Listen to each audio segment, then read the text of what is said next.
la estructura. Por ejemplo, puede ser para el uso de una vivienda, puede ser para el uso de un depósito, para el uso de una biblioteca, para el uso de un hospital. Es decir, que la carga por donde se va, la carga que se genera al transitar es muy diferente para un uso y para el otro. Entonces varía, cada uno varía en función al tiempo. Entonces, lo que se hace es buscar el uso real de la estructura y darle un valor. Este es un valor definido ya por una normativa. Por ejemplo, nosotros vamos a utilizar para este caso la CIRSOC para sacar estos valores. La 101. Que lo voy a subir también en el Classroom, pero ya sé que tienen de otra materia. Igual la normativa CIRSOC es gratuita. Entonces, en función al uso o al tipo de estructura, hay que analizar también eh, estas cargas. Ahora, también hay otros tipos de cargas vivas que se suele considerar, pero hay que tener en cuenta, esta es una clasificación mía en función a bibliografías que estuve leyendo o de los estudios que yo estuve teniendo, ¿verdad? ¿Por qué digo eso? Porque otro autor puede dar otro tipo de clasificación, otro autor, otro ingeniero, otro tipo de clasificación. Cada uno va a dar una clasificación diferente. Esto no es algo cerrado, ¿verdad? Pero sí hay que entender la esencia de cuándo es muerta, cuándo es viva. Entonces, dentro de las cargas variables también podemos encontrar otra clasificación que no solamente puede ser el uso, por ejemplo, de climatología.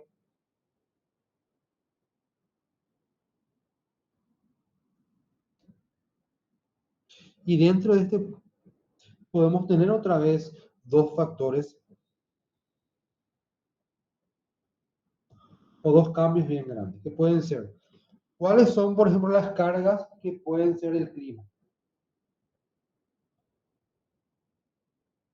Viento, nieve, Viento, viento y nieve, genial. lluvia. También, si agregamos lluvia, viene igual que viento, le suelen considerar en lo que la ingeniería una precipitación prácticamente. Pero nieve y viento está genial, ¿no? Vamos a poner lluvia, que es lo que más nosotros sufrimos, pero va a afectar directamente a la estructura, no es que le afecta mucho, pero es una condición. Quizás ya es más en el uso mantenimiento, ¿verdad? Porque no creo que una estructura caiga por lluvia, ¿verdad? Ya si cae es porque vino lluvia acompañado de viento, por ejemplo. Y hay un factor más de los tres de uso, climatología, hay uno más que es geográfico.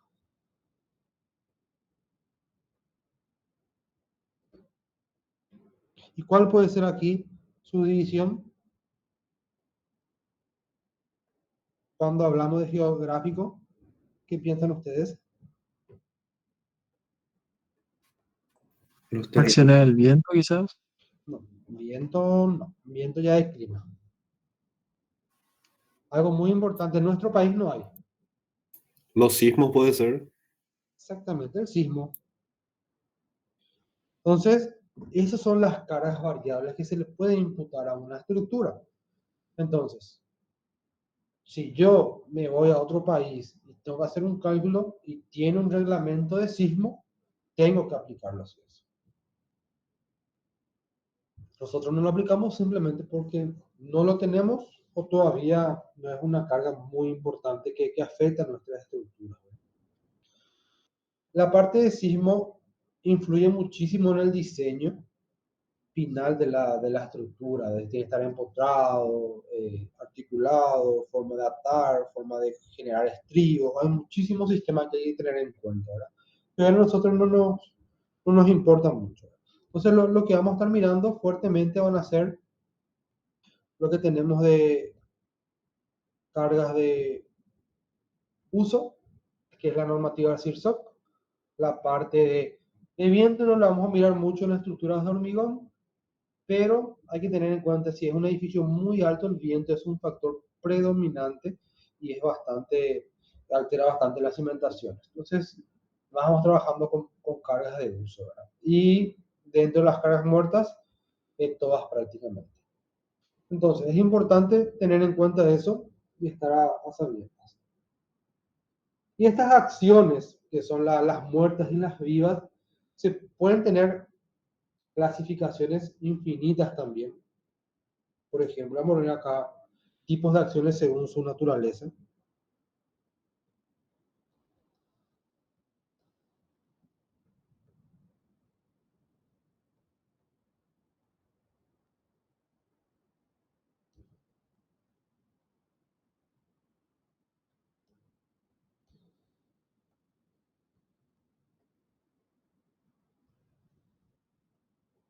Cada libro genera una clasificación en función a varios criterios o clasificaciones.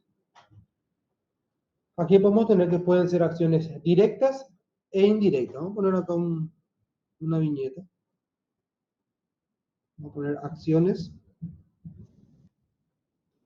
indirectas.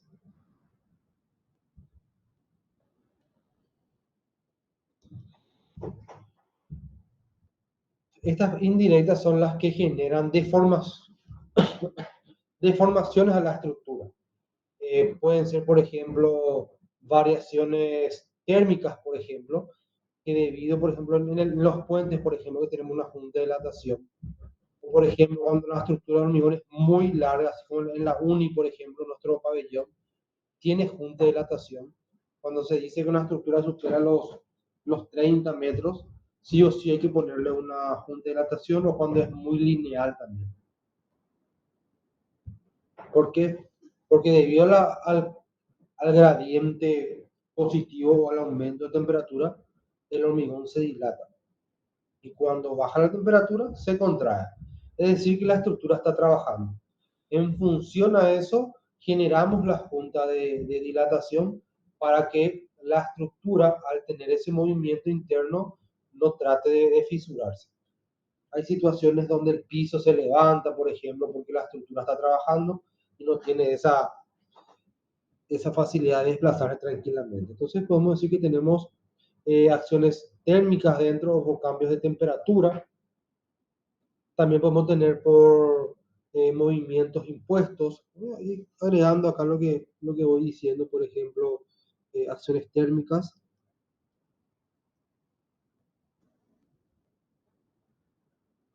Que son por variaciones de temperatura.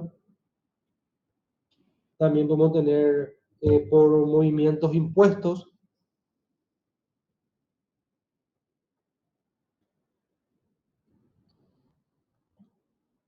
¿Y qué, por ejemplo, puede ser eso? Puede ser un asentamiento de la estructura, por ejemplo. A lo mejor yo tengo una pequeña zapata y por algún motivo, tengo otro color aquí, este es el suelo, algo muy patológico ya, pero igual se puede considerar. En alguna situación, por ejemplo, el suelo tiene una tensión, el suelo tiene un sigma de suelo, tiene una capacidad portante. ¿Por qué, por ejemplo, una estructura puede asentarse? Es decir, que puede tener de un punto, bajar a otro punto, una distancia delta. Porque el suelo puede fallar, a lo mejor la cantidad de carga que esto recibía aumentó de un P1, pasó a un P2, y pudo haber aumentado porque el uso de la estructura pasó de un uso a otro uso, o porque hubo una carga de impacto, se generó algún problema. Pero también no solamente la estructura puede fallar, a lo mejor el suelo puede fallar, también el estudio de suelo no se hizo, o también la capacidad portante del suelo se redujo. ¿Por qué la capacidad portante del suelo se puede reducir, por ejemplo? ¿Qué creen ustedes? ¿Por qué el suelo que tenía una resistencia pasa a tener una resistencia menor ahora?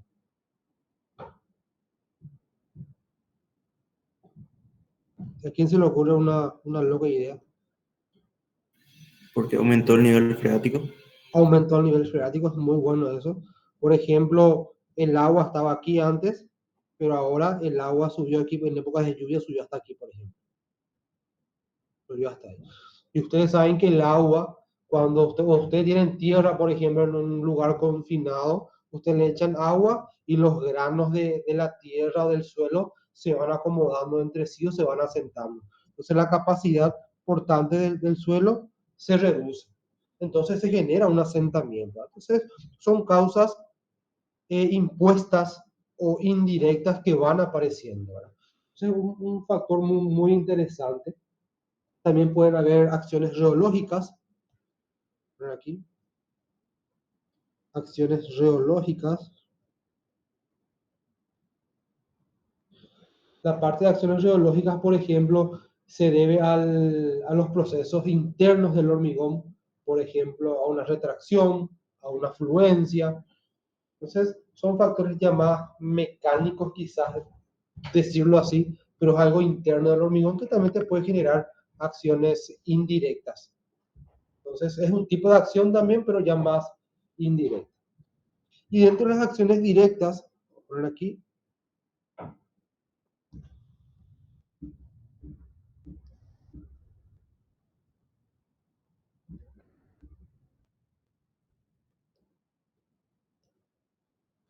dentro de las acciones directas tenemos, por ejemplo, cuando son los elementos externos los que afectan a la estructura directamente.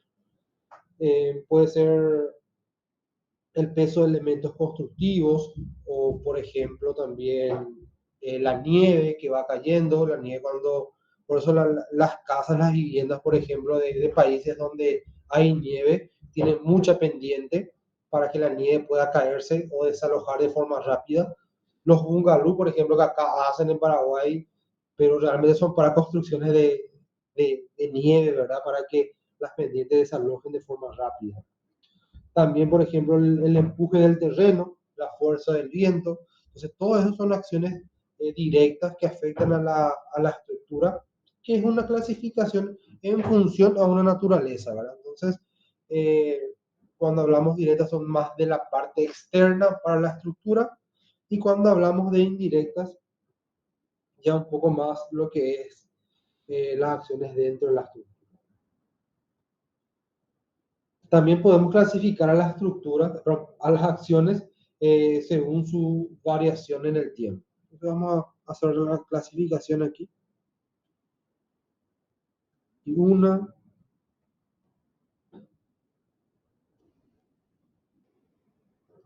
tipos de acciones según su variación en el tiempo.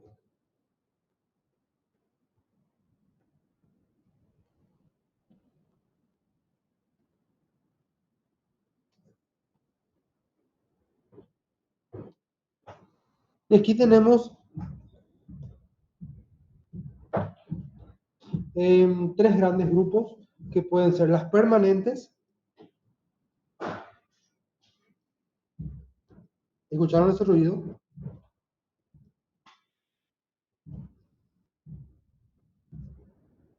Creía que no, por suerte. Sí. Variables. Yo vivo en Pacucuapo y le están matando a alguien seguro. En serio le digo. Y accidentales.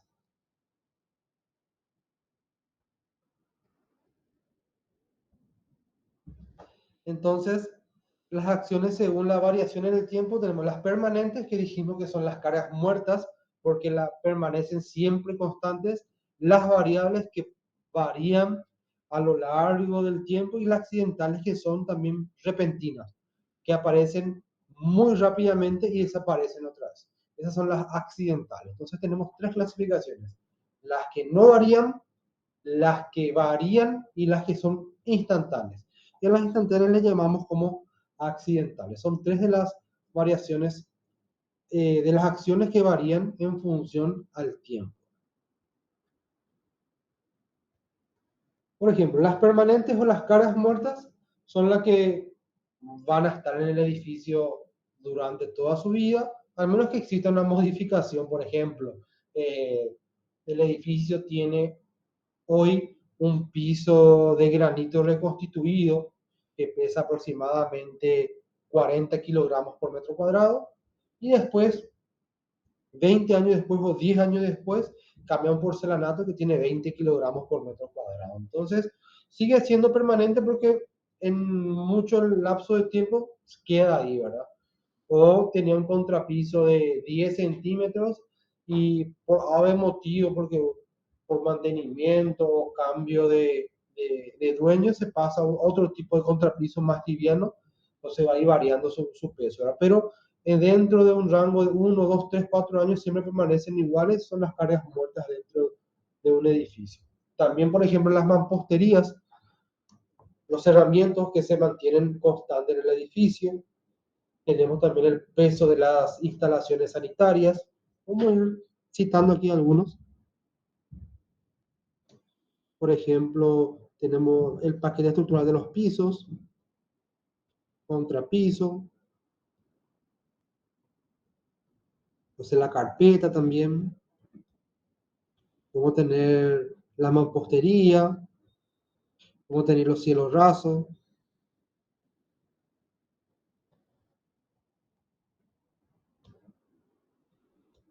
Vamos a tener las instalaciones,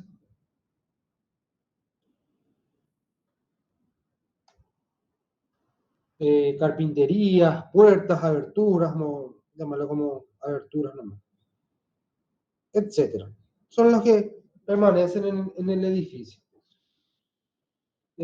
También, por ejemplo, hay otras cargas permanentes, pero ya es muy interna de la estructura, que puede ser, aparte del peso propio del hormigón, de la varilla, todo eso. Bueno, aquí no agregué peso propio, pero el peso propio es más importante de todos. Como tener un esfuerzo de pretensado, por ejemplo, de posttensado, que ya es algo de esfuerzo. Dentro de las cargas variables, son las que varían, dijimos, durante la vida útil del edificio. Como dijimos, la carga de uso. Por ejemplo, en el CIRSOC, para una vivienda la carga está en 200 kilogramos por metro cuadrado. No quiere decir que sí o sí se use el 200 metros cuadrados. A lo mejor nunca llega al 200 kilogramos por metro cuadrado, pero ahí va a ir variando. Por ejemplo, hoy en mi departamento yo vivo solo y la carga va a ser 90 kilogramos por metro cuadrado, pero mañana vienen visitas y eso puede llegar a 100, 120 kilogramos por metro cuadrado. Es decir, que va a ir variando en función al uso o la cantidad de personas que van apareciendo. Lo mismo también si yo traigo cosas del supermercado, si traigo muebles, voy moviendo los muebles, eso va a ir variando, todo en función al uso que se le va a dar, ¿verdad? O un día para otro hago una fiesta en el departamento y eso va alterando. Son factores, pero siempre dentro del rango del 200 kilogramos por metro cuadrado que dice el CIRSOC. Creería que, no sé si cambió ya en la NBR, decía 150 nada más kilogramos, pero cada país tiene sus limitaciones, tiene sus normativas. Entonces, en función a la cantidad de ocupantes, eso va a ir variando. También, vamos a poner acá, uso, carga de uso. También algo variable en el tiempo es las condiciones climáticas, por ejemplo. El clima nomás. Puede ser lluvia, viento. También tenemos las acciones térmicas y geológicas. Térmicas, también las geológicas. Entonces son factores o acciones que varían en función al tiempo.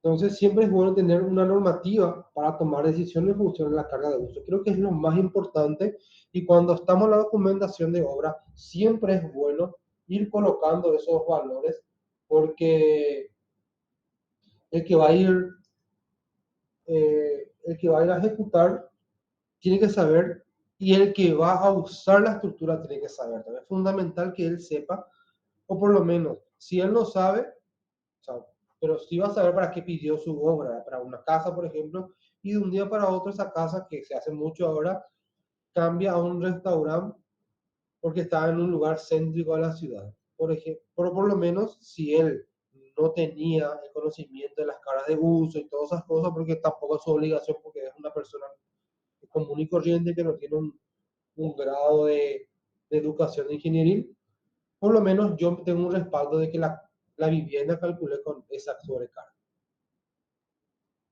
Bueno, también tenemos que tener en cuenta que si hay una carga viva o variable, el tema del agua, por ejemplo, porque del agua, si yo tengo un tanque de reserva, por ejemplo, el tanque de reserva va a tener sí o sí una carga máxima y una carga mínima, porque hay veces que va a haber mucha agua en el tanque, a veces va a ir poca agua o a veces nada cuando se hace un mantenimiento, ¿verdad? Porque los tanques de agua, por ejemplo, o sea, con la gráfica se pueda entender, si es que son de hormigón, estas suelen tener una divisoria. Vamos a hacerle, voy a borrar algo, quiero borrar.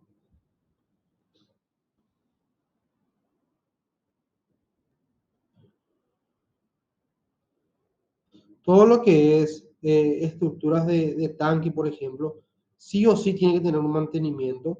¿Por qué? Por la cantidad de organismos que llegan al agua. Vamos a hacer todo de hormigón en este caso. Entonces, el agua no puede estar llena. Pero hay veces que yo no puedo dejarle sin agua a las personas. Entonces, una mitad se queda vacía. ¿Para qué? Para que las personas puedan entrar a limpiar acá. So, hoy es día de limpieza y se hace mantenimiento aquí. Y cuando termina el periodo de mantenimiento, se vuelve a cargar todo otra vez. Por eso hay una vinculación aquí en el medio para que se pueda comunicar las dos cosas. Y luego la parte de cañerías viene por aquí abajo y todo tanque de agua tiene que tener su fosa para que las personas puedan entrar a hacer mantenimiento. ¿Sí? Pero como no es herméticamente 100% sellado, esto sí o sí agarra organismos de afuera y se va contaminando el agua. Entonces, creo que una vez a la semana en instituciones muy grandes hacen el mantenimiento. Y algunos sí que nunca lo hacen.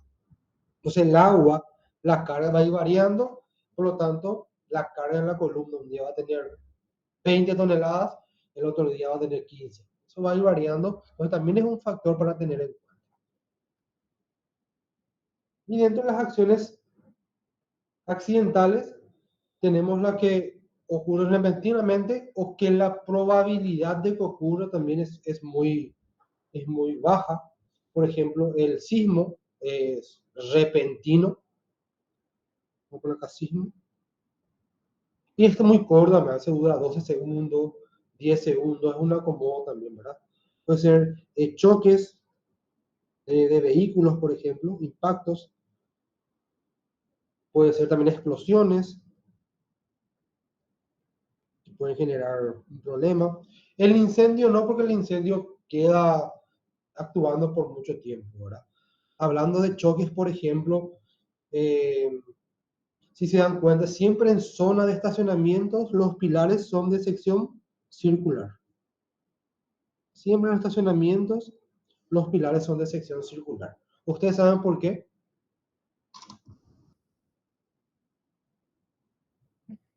Porque es más difícil de que lo golpeen los vehículos.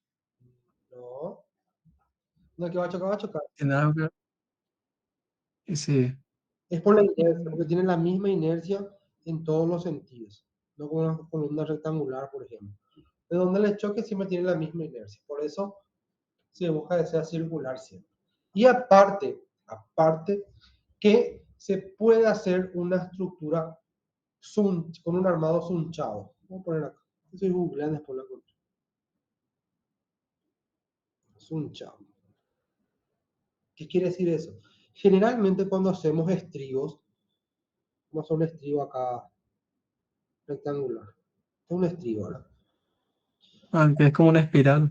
Exacto. Entonces, cuando yo tengo un estribo circular, sería así. Para circular. Pero cuando es unchado se hace espiral, es decir, se hace de esta forma. Y ahí van las armaduras principales después. Es decir, que solamente una armadura es continua y se va colocando. Esa es una estructura sunchada, por lo tanto aguanta mayor cantidad de cargas de impacto. Entonces, por esa razón se hace circular, por la inercia y también por la ventaja que tiene del sunchamiento. También, por ejemplo, una carga accidental, si vamos a la parte climática, podría ser una inundación, por ejemplo, de una carga que aparece y genera un empuje enorme en un muro, por ejemplo, en una vivienda. Entonces son criterios que uno va teniendo en cuenta y va viendo que va apareciendo. ¿Se entiende más o menos lo que vamos dividiendo? Sí, Todos estos criterios, o sea, es importante tener en cuenta que cuando vamos a la parte matemática, haciendo ejercicios que vamos resolviendo más adelante, y luego vamos analizando en los software, ¿verdad? Porque los software son calculadoras que nos ayudan a hacer los cálculos un poco más rápido nada más. Siempre van a ir dividiendo por cargas permanentes y variables, ¿verdad? Y algunos ya van discretizando y le agregan aparte el viento, le agregan otros factores. En función, cómo dividen los programas, van dividiendo en función al tipo de acción. Por ejemplo, a cada tipo de carga o cada acción le agrega un coeficiente de seguridad diferente, ¿verdad? Que ya van a ver en Metallica también ahí con el ingeniero David, vaya agregando un poco de eso ya, pero ya le estoy adelantando que en función al tipo de acción se le agrega un coeficiente diferente. Por ejemplo, la carga permanente tiene un coeficiente, las variables tienen otro coeficiente, el viento tiene otro coeficiente, el terreno tiene otro coeficiente, o el empuje del terreno o del suelo. Entonces, va dividiendo en función a eso. Y, por ejemplo, yo tengo 4 cargas permanentes diferentes, que uno es el peso propio, otro es el peso del piso, otro es el peso de la mampostería, y todas esas cargas muertas le agrupan en una sola acción y a todo eso le multiplica por un coeficiente que es para permanente. Para carga variable, por ejemplo, tengo en una casa donde dice que la carga para balcones es de 500 kilogramos por metro cuadrado y para la carga de uso normal es de 200. Como las dos son variables, a los dos la agrupan en un solo grupo que va a ser variables y a eso se le multiplica por un coeficiente de seguridad. Entonces, de esa manera los software van dividiendo, que viene a ser más que nada un Excel super programado, donde van clasificando las acciones en función al uso, ¿verdad? Por ejemplo, cuando yo tengo que agregar una carga nueva, siempre el programa te va a decir que esa carga quiere que sea permanente, variable, de viento o de empuje de suelo o lo que sea. Entonces vos elegís para que él ya te pueda clasificar. Por eso es importante saber esta clasificación porque sí o sí van a tener coeficientes diferentes.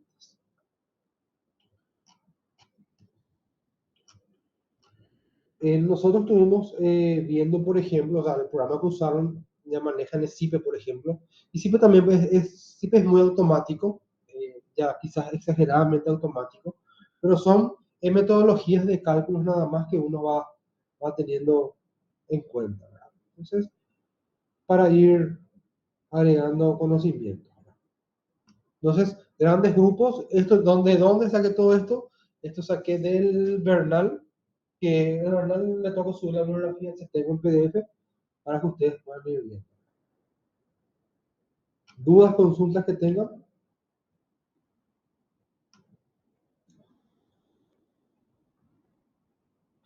Bueno, voy a ir avanzando.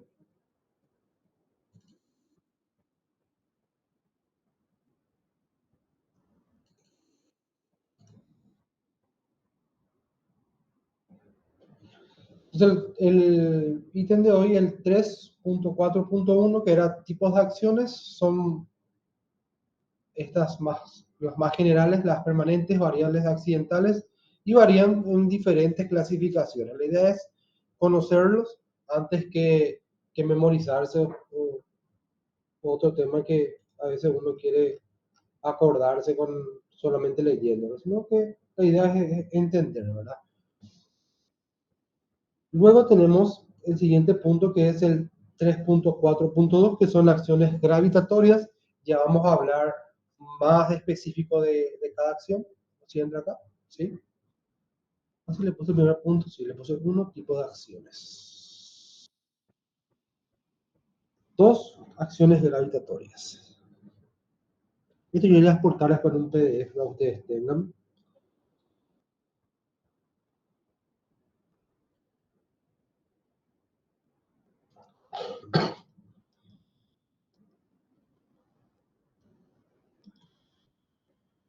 Y dentro de las acciones gravitatorias, tenemos la principal, que es la carga permanente. A ver, hasta mí. Nadie quiere entrar, no. No hay preguntas, tampoco no. Cualquier cosa me preguntan nada más, ¿sí? Bueno, la clasificación aquí va a ser entonces, las gravitatorias tenemos las cargas, acciones permanentes o cargas muertas.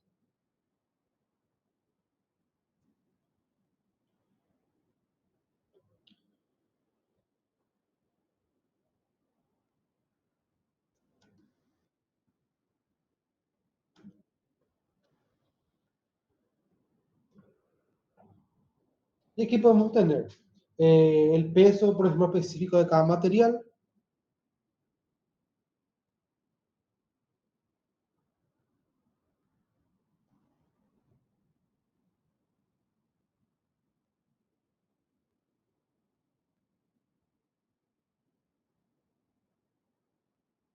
También podemos tener en cuenta los cerramientos, por ejemplo.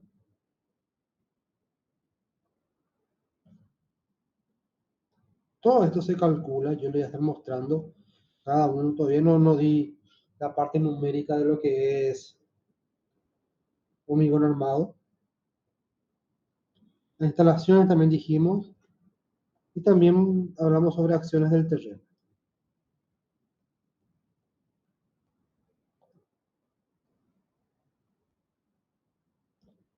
De cada cosa se puede calcular. Estamos viendo los más principales para ir teniendo valores un poco más certeros, ¿verdad? Porque si abarcamos todo, al final va a costar un poco llevar la materia. Entonces, tenemos el peso propio de la estructura, pero dentro de hormigón armado tenemos que tener en cuenta que podemos analizar elementos tipo barra y elementos tipo superficiales. Cuando habla de un elemento tipo barra, yo tengo, por ejemplo, una línea, y esto puede ser una barra, y una barra es un elemento que tiene información, es una línea, y si le agrego información a esto puede ser una barra. Una barra, por ejemplo, puede ser una viga,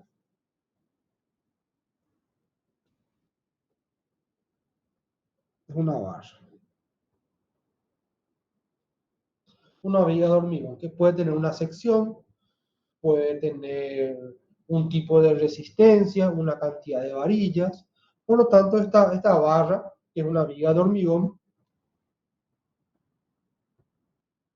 armado, va a tener una sección transversal. Supongamos por una sección transversal cualquiera. Vamos a darle un colorcito aquí.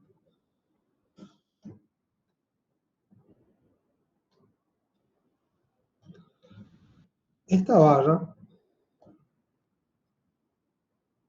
que puede tener 35 centímetros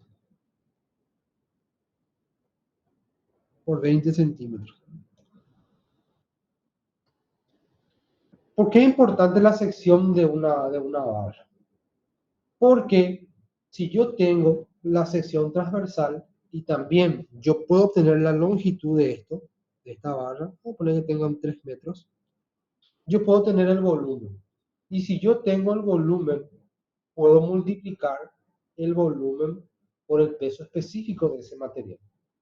Y si yo puedo hacer esa multiplicación, yo puedo tener el peso propio del material. Entonces, si yo quiero hallar el peso de una estructura, yo tengo que multiplicar solamente el volumen por el peso específico.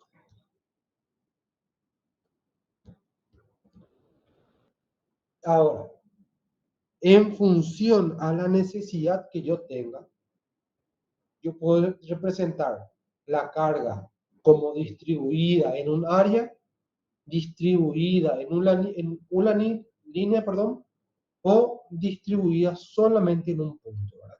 O sea, ahí tengo que jugar con la unidad de medida prácticamente en función a lo que yo estoy queriendo. Entonces, si yo quiero el volumen, o sea, el peso representado en una sola carga, va a ser el volumen total multiplicado por el peso específico.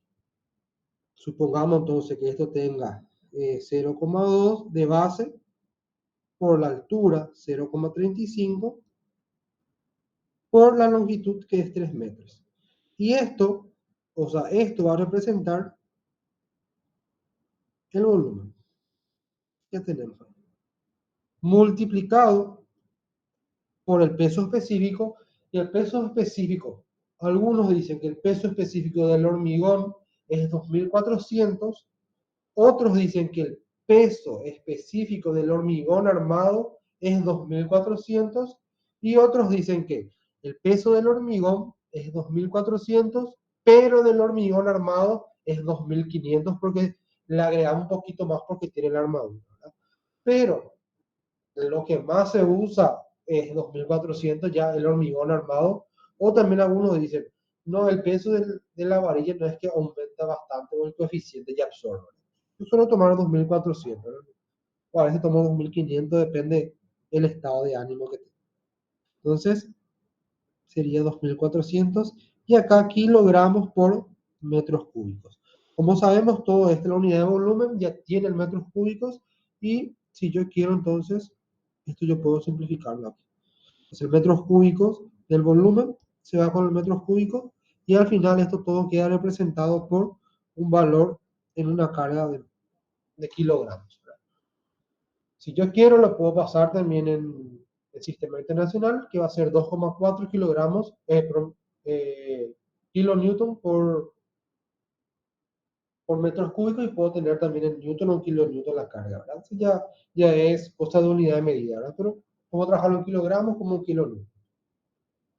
Entonces, el peso específico de cada material hace que varíe el peso propio de cada estructura. Por aquí solamente hice el análisis de una barra. Ahora, tenemos que hacer el análisis para lo que es una losa y también para lo que es un cerramiento, por ejemplo. Pero ya el cálculo es muy específico. Vamos a dibujarlo bien, vamos a entenderlo bien, porque la idea es que se pueda entender. Si yo quiero, por ejemplo, una carga de una pared, transmitirlo a una losa, esa carga puntual de la pared o lineal, porque una pared también puede ser lineal, puedo transmitirlo a toda la losa. O también, si la pared no está sobre la losa, pero está apoyado sobre la viga, también es otra forma de analizar. Pero cada uno va a ir decidiendo eso, funciona a lo que cree más correcto, ahí es donde entra la parte del ingenio más que nada. ¿Me van siguiendo? Sí. Bueno, tenemos entonces lo que es el peso específico de los materiales. Nosotros vamos a ir utilizando, para este caso, la normativa CIRSOC, que ya mencioné, que es la 101. Aquí está el peso de todos los materiales. Está de los materiales de albañilería, materiales de fábrica. Cuando dice de fábrica, me refiero a, por ejemplo, bloque de hormigón, ladrillo. En algunos países se le dice de fábrica porque viene de fábrica directamente. También tenemos la parte de lo que son los hormigones, para la parte de contrapiso, la parte de madera, metales, plásticos, todas las caras muertas vamos a encontrar con su densidad. Y si no quiero buscar, puedo googlear ahora, que es más fácil también. Agarro y pongo el peso y encuentro directamente. Pero lo importante siempre es estar avalado por una normativa. Uno puede decir en un documento muy importante que el valor sacaste de internet, o si te preguntan, no googleé nada más. No, de la normativa tanto. Tiene que estar estandarizado, y cuando tenemos una normativa, esa normativa es algo aprobado por toda la sociedad. Entonces es bueno basarse siempre en normativas. Ya conoce la normativa CIRSOC, por eso no voy a eh, presentar para no perder tiempo, ¿sí? Pero tenemos la normativa que está en sistema internacional, o también que está en sistema técnico, que es un kilogramo, ¿verdad? Pero cualquiera de los dos son válidas, ¿verdad? Solamente si tengo una o la transformación y ya está, no hay mucho secreto en eso. La parte de cerramientos, por ejemplo, hay muchas formas de calcular los cerramientos. Como dije, tenemos herramientas para calcular lo que van a caer sobre una viga, o lo que van a caer sobre una mampostería, sobre una losa, perdón. Entonces, ¿a qué quiero decir eso? Que, por ejemplo, yo tengo una pared.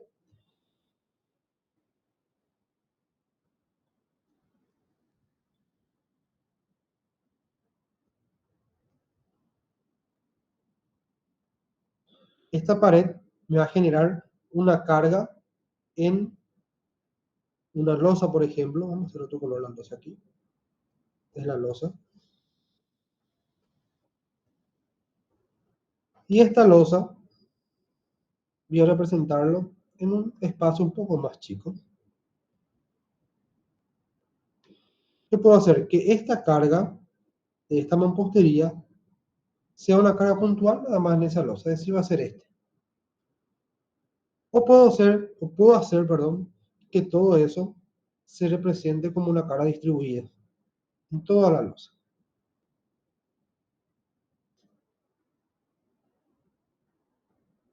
Es una carga distribuida al 100%. O sea, hay diferentes formas de calcular. Aquí, todo este peso, todo el peso de la albañilería, yo lo puedo traspasar a un peso W, o todo a una carga distribuida. Y cada uno va a tomar la decisión de eso, o también la metodología de cálculo que yo lo pueda adoptar. Pero hay un caso más también que no considere. ¿Qué otra forma se puede representar la carga de la mampostería?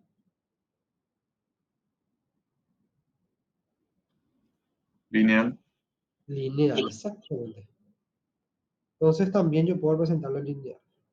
Una línea.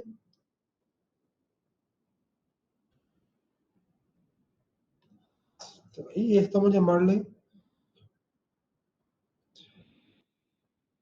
doble minúscula. ¿Cuál es el caso real?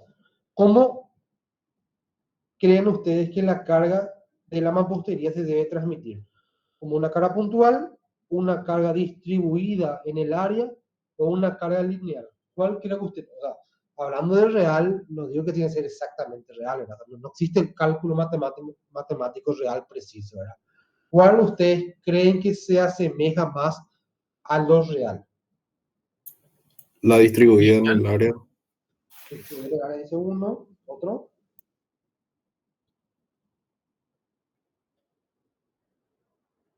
No tengan miedo de opinar, ¿verdad? La idea es que todos nos equivoquemos.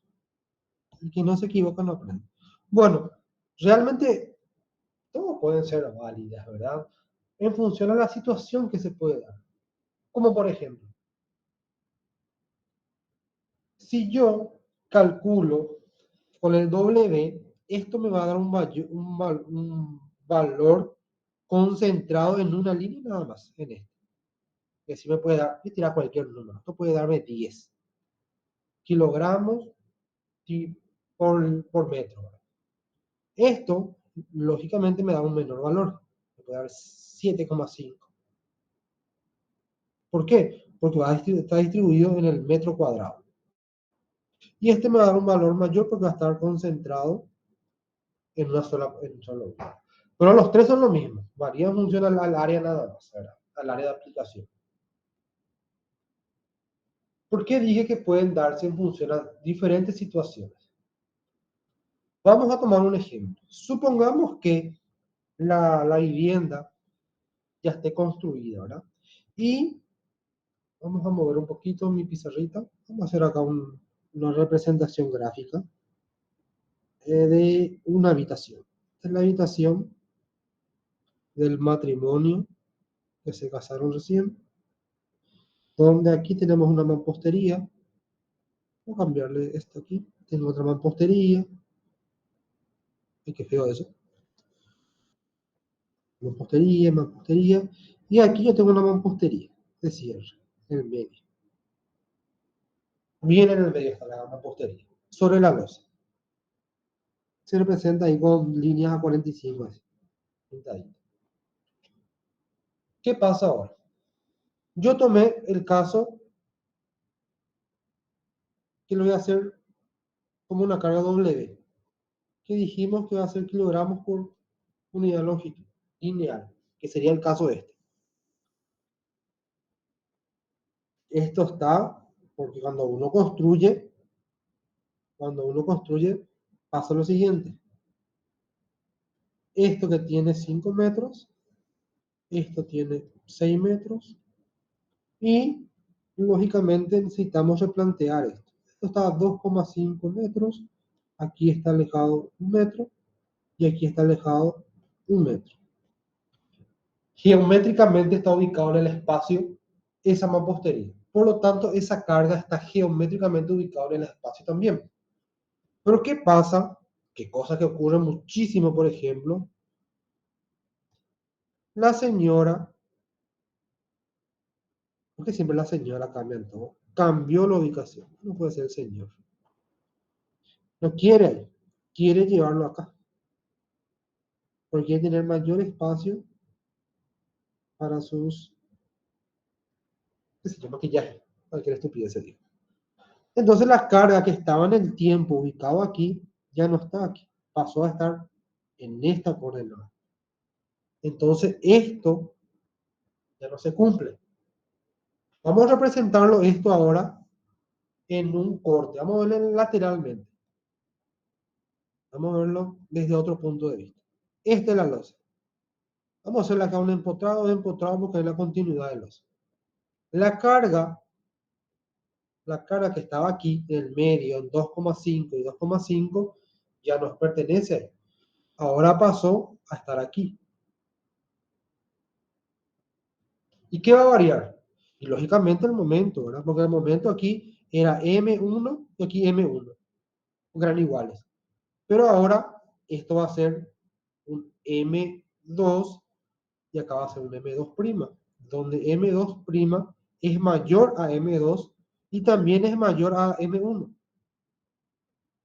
Entonces cambian las condiciones. Y cuando cambia el momento, también que cambia, cambian también los esfuerzos, y los esfuerzos hacen cambiar las armaduras y un montón de criterios. Ahora, ¿puede el coeficiente de seguridad absorber eso? Claro que puede. Pero si es algo muy grande, quizás ya no. Entonces, si yo hago esta alternativa, puede ocurrir esto.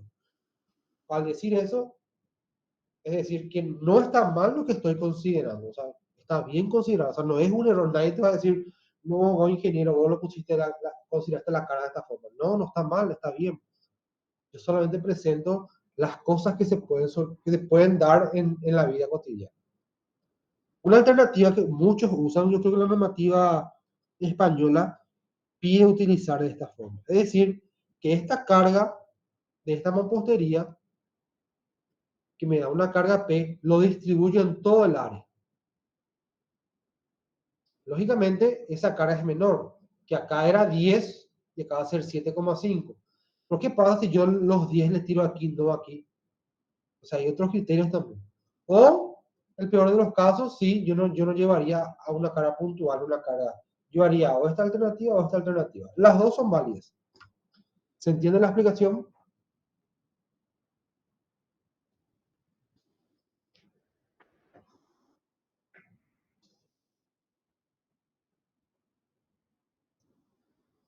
¿Dudas, consultas? parte no. Ok. Voy a ausentarme de 3 minutos. Tengo que tomar una medicación y después vuelvo. Así que si quieren ir al baño, les voy a dar un ejercicio para que hagan. Todos tengan su AutoCAD abierto.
Hola, ¿siguen mi voz?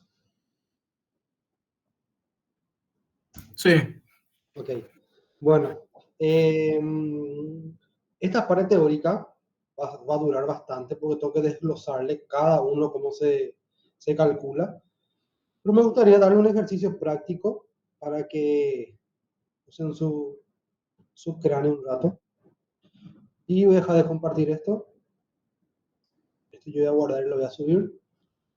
Y voy a subirle ahora mismo al Classroom. ¿Dónde está el Classroom? Acá está.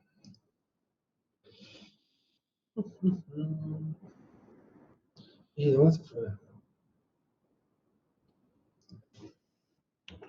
Ahí está.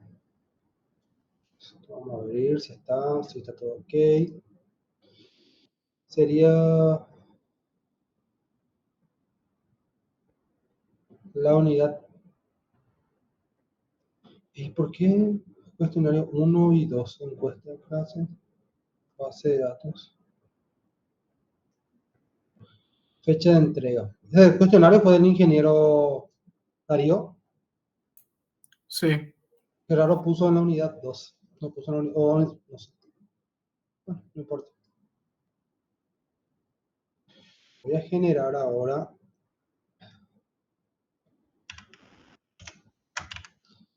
no, ¿qué dice?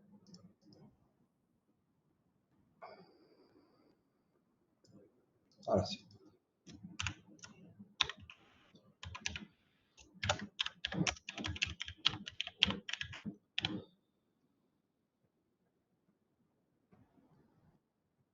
Crear tema 03.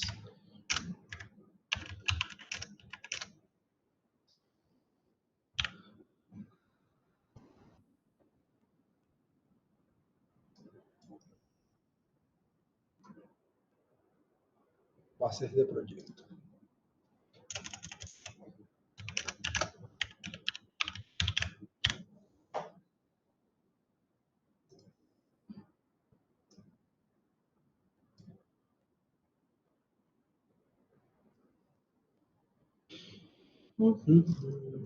Interesante.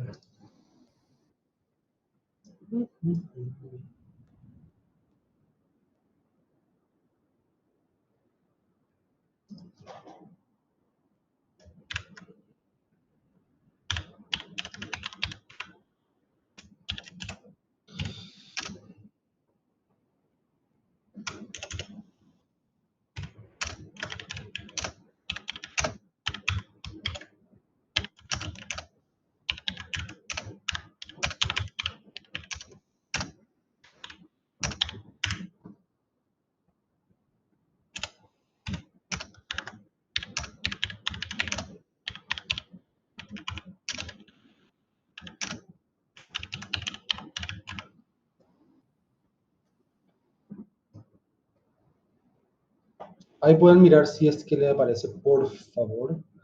Igual yo voy a compartir aquí algo.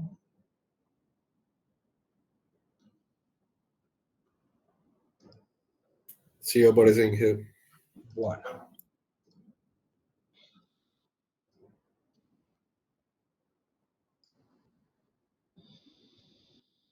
Bueno. Primero que nada, como estuvimos hablando la vez pasada sobre que el diseño o la estructuración es algo creativo, ¿verdad? Y técnico a la vez. Entonces, para tener la experiencia sobre eso. Este es un plano que me mandó un arquitecto, decía que es un plano que se ejecuta a la realidad. Es un caso real esto. Así como mujeres, casos de la vida real. Igualito eso. Entonces, ¿qué va a pasar aquí? Recibimos el plano totalmente mudo de estructura, es decir, no hay una estructuración aquí, no sabemos dónde vamos a poner el pilar y toda esa historia. Prácticamente la Arqui me dice, Inge, Tomás, calculame esto. Aquí tengo la planta baja, esto es planta baja, donde veo el auto es planta baja y donde no veo el auto, lógicamente va a ser planta alta. Nosotros tenemos que tener en cuenta que cuando uno dice una losa, una losa, la palabra una losa, se refiere al área donde uno va a pisar, ¿verdad? La losa 1, por ejemplo, significa que puede ser planta alta o toda la planta alta. Entonces, para mantener el vocabulario. Pero, por ejemplo, si yo tengo, a ver, no sé, ahí está. Si yo tengo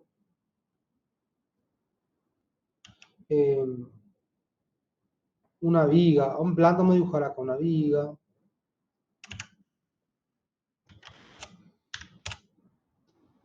Ahora mi comando.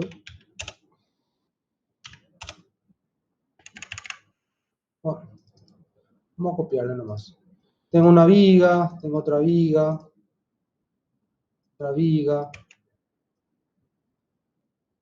tengo otra viga.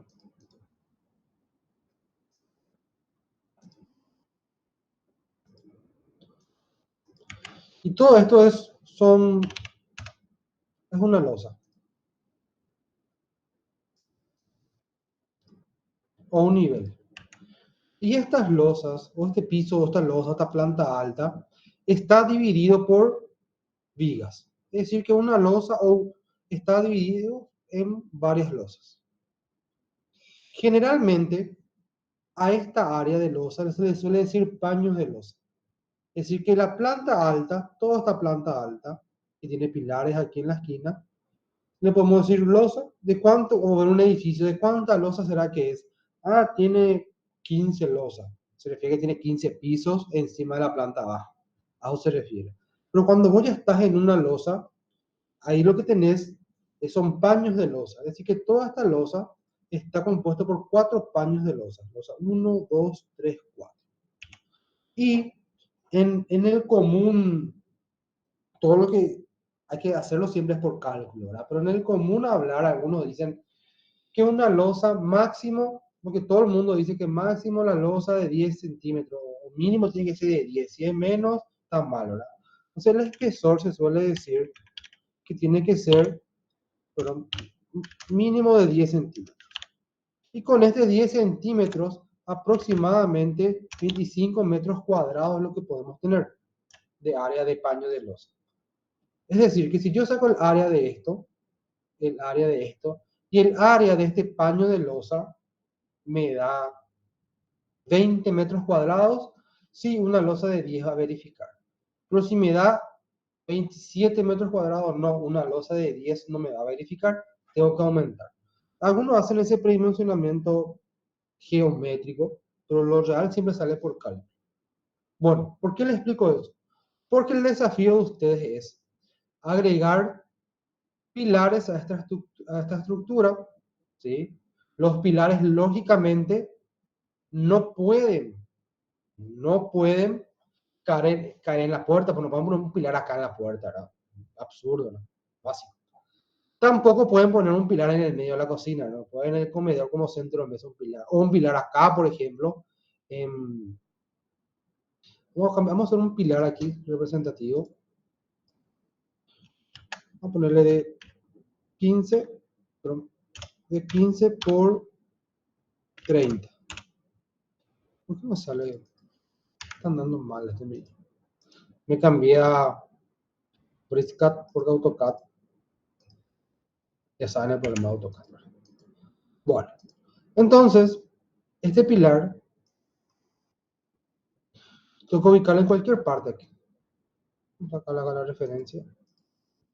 Lo puedo ubicar en cualquier parte, este pilar, pero no puedo ubicar en el medio de la cama, en la abertura, por ejemplo, acá en la escalera tampoco, ¿sí? Yo que es agregando los pilares dentro de la mampostería, todo dentro de la mampostería, ¿sí? Para que no se vea. Aquí, por ejemplo, hay un diseño de, estas son columnitas que puso la arquitecta para diseño de fachada. Yo igual esto puedo esconder un pilar adentro. Y cuando yo tengo un pilar, por ejemplo, en algún punto de planta baja, ese pilar tiene que subir arriba, ¿verdad? Es decir que cuando subo el pilar, como yo pongo un pilar aquí, voy a esconder aquí.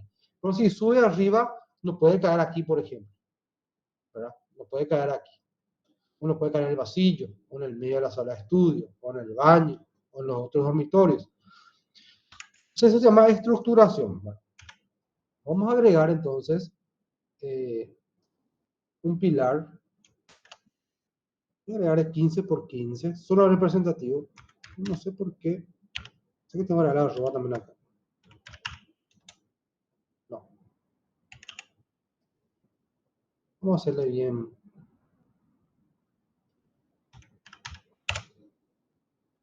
Bien normal nomás. No aprendí el comando todavía. Este pilar.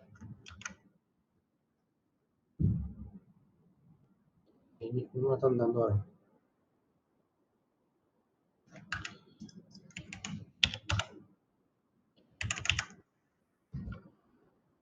Ahora sí.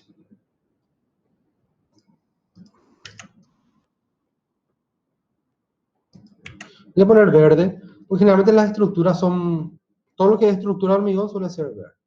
Entonces, lo que yo tengo que hacer es, voy a agregar acá una línea auxiliar, voy a ubicarlo aquí.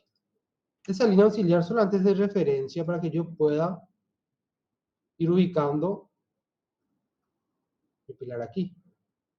Entonces voy a agregar un montón de vigas auxiliares para que me ayude a hacer un replanteo de esta mampostería. Entonces agrego aquí. Luego, yo voy agregando todos los pilares. Acá por ejemplo puedo agregar otro. Yo tengo una horizontal aquí. Entonces este puedo copiarlo y traerlo aquí, por ejemplo. Un pilar. Acá para agregar otro, por ejemplo, una intersección. Entonces voy agregando varios pilares. ¿Y qué más salió eso? Ahora otra vez porque no salió en el medio. Bueno, realmente hay que ser... Bueno, yo soy demasiado quisquilloso con el tema de que no quiero que salga nada fuera del lugar. Creo que es una enfermedad psicológica. Entonces voy agregando los pilares. Entonces cuando yo borro todas las líneas, van a quedar en un color verde lo que son los pilares. Van a ir representándose. Puse 15 por 15 porque para que confinado nada más. Vamos a hacer 15 por 30 también. Vamos a hacer 15 por 30. Ustedes van a hacer 15 por 30. Y esto, por ejemplo, yo agarro, selecciono similares. Ahora tampoco. Agarro acá, agarro aquí. Vamos a hacer una capa de columnas. Y este voy a tener un punto fijo. Por ejemplo, este punto fijo.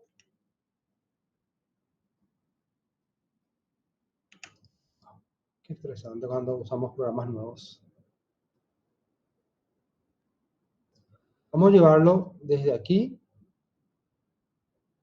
hasta aquí.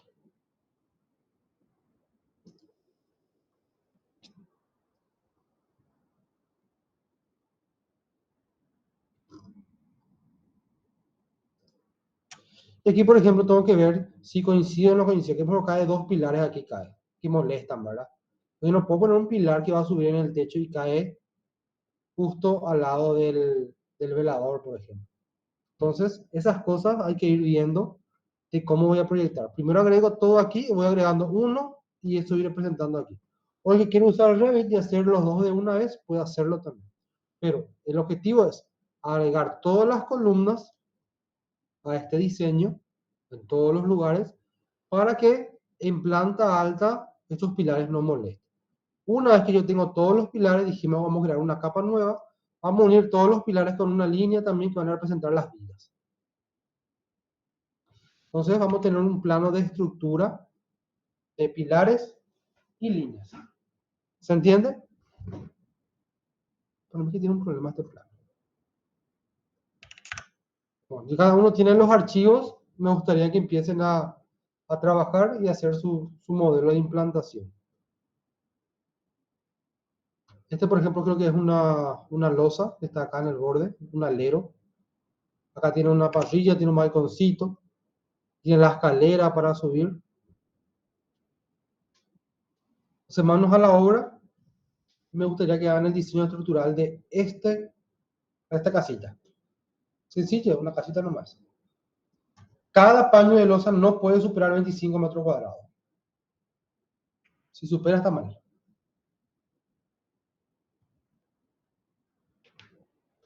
¿Dudas, consultas? Quieren primero una capa que van a llamarle columnas y con eso van a trabajar.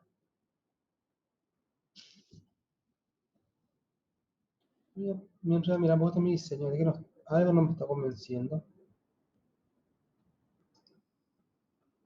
Todo está en el mismo plano.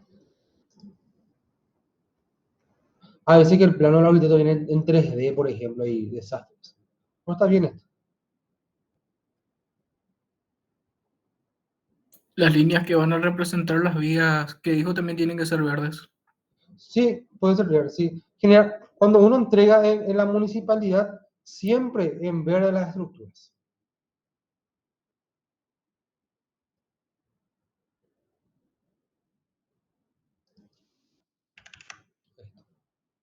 Pero hagan una capa.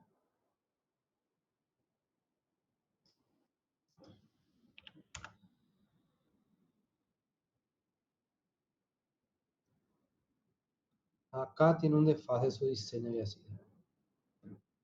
Pero solo me salía recto.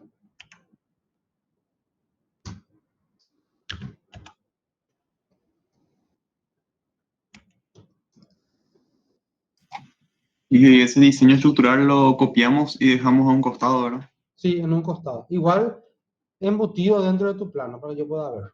Bueno.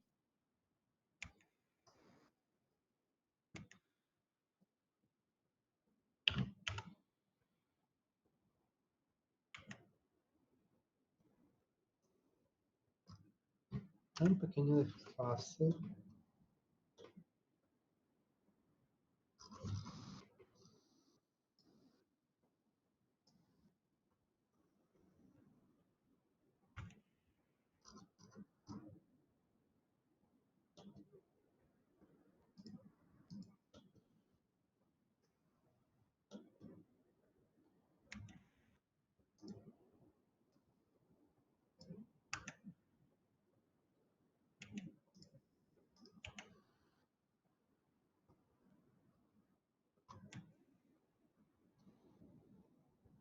Ahí, por ejemplo, la gente que está viendo mi monitor, 3 líneas tiene.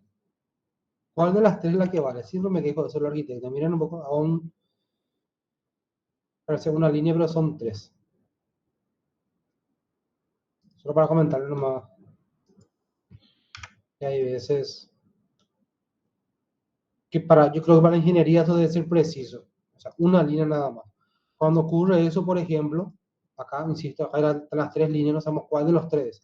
Yo agarro y yo replanteo y corrijo eso. Como un criterio nada más. Estoy a borrar. Usted trabaja así como está.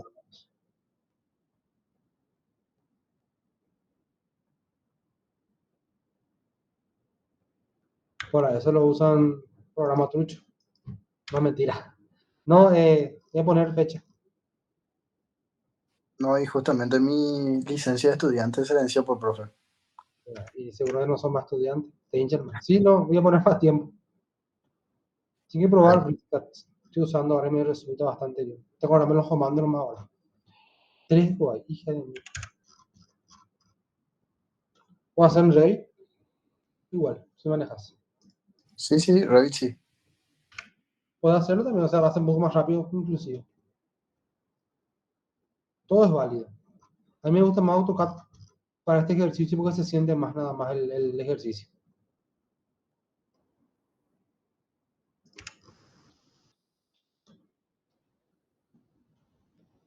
O sea, vayan probando y tienen hasta las 5 para hacerme preguntas.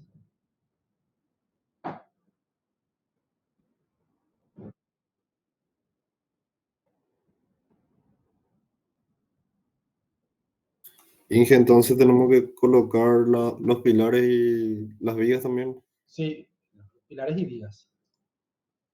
Porque con las vigas se van a dar cuenta de varias cosas. Uno se ve esto, esto. Y las vigas pueden presentarle con líneas nada más.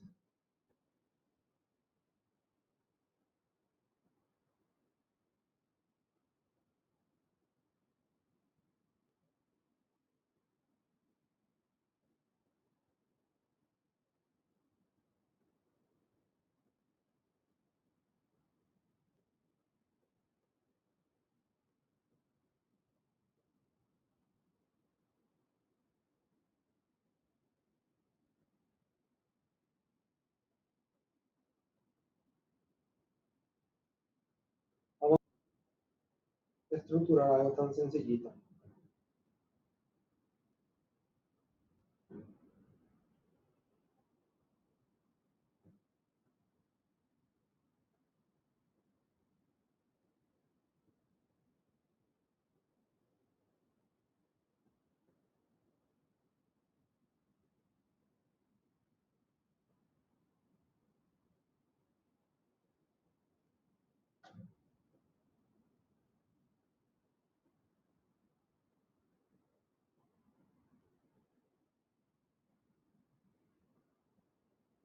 Si alguien tiene duda y quiere proyectar, te proyecta nomás.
¿Cómo van? Probando suerte. Mientras hay llamar lista, ¿cierto?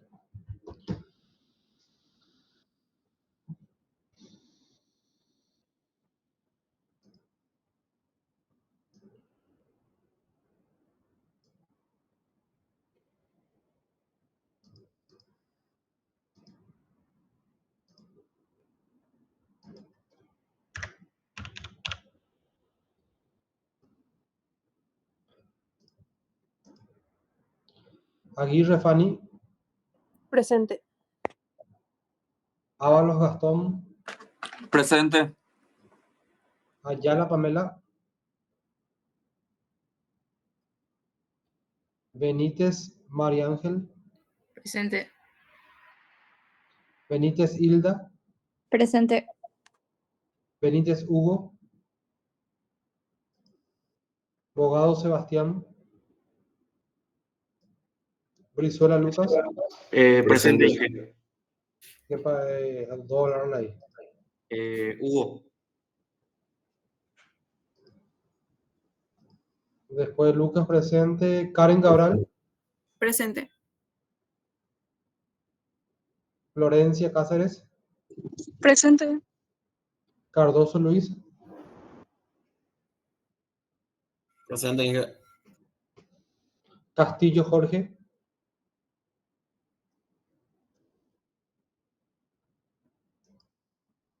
Del Valle Víctor,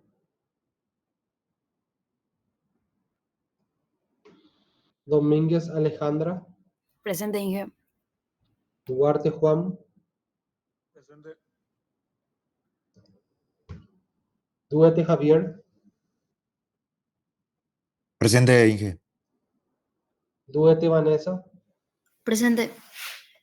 Esquivel Néstor, Presente. Ferreira Ailín, Presente. Ferreira Iván, Ferreira Dayana, Presente, Inge.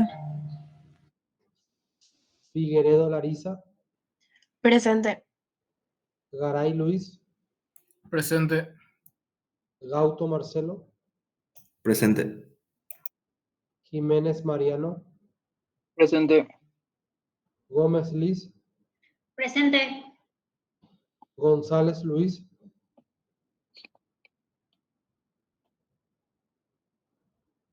González Arnaldo, Presente. Horn Tiago, Presente. López Marco, Presente. López Sol, Presente. Maidana Milka, Presente. Martínez Nicolás, Presente, profe. Martínez Walter, Presente, profe. Mencia José, Presente, profe. Mendoza José, Presente, Inge. Mlot Jazmín,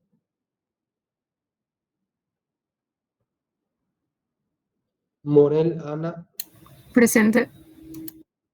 Paredes Paola, Presente. Paredes Nilsa, Presente. Pedroso Kevin, Peña Liz, Presente. Pereira Sebastiana, Presente. Pereira Iván, Presente. Ramírez Florencia, Rivas Alberto, Presente. Rivas Yanina, Presente. Rojas Nelson, Presente. Rojas Luján, Rosa Jennifer, Presente. Rotela Karen, Presente. Ruiz Leandro, Sanabria Marcelo, Sánchez Fernando, Presente. Sauchuk Ian, Presente. Chapovalov Matías, Presente. Shade Matías, Presente. Servián Guillermo, Presente. Tirakowski Iván, Presente, Inge. Lucero Cristian, Presente. Valdés Ruana, Presente. Vigo Cicinio, Presente, profe. Villalba Pedro,